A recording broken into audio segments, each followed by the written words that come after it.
Au Japon, lorsque quelqu'un disparaît, on dit simplement qu'il s'est évaporé.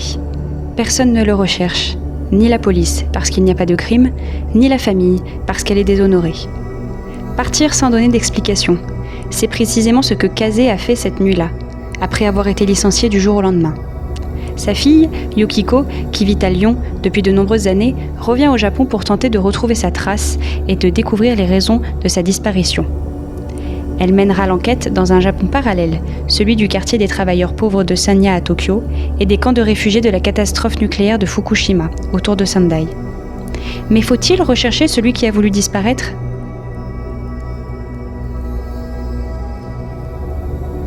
Isao Mout est un auteur de bande dessinée franco-japonais né en 1983.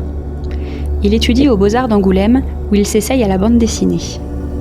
Il y rencontre deux de ses futurs éditeurs, Gauthier Ducatez et Gérald Auclin, tous deux membres du comité de lecture des éditions de Uchikuchi. Il publiera alors des travaux courts dans plusieurs numéros de Turkey Comics et Dame Pipi Comics. En 2009, il publie son premier livre, Armani Jeans, chez Anathème.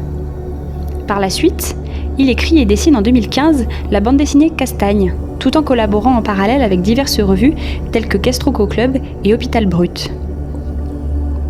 Sa bande dessinée Les Évaporés, parue en 2023, est une adaptation du roman du même nom de Tomabi Riverdi.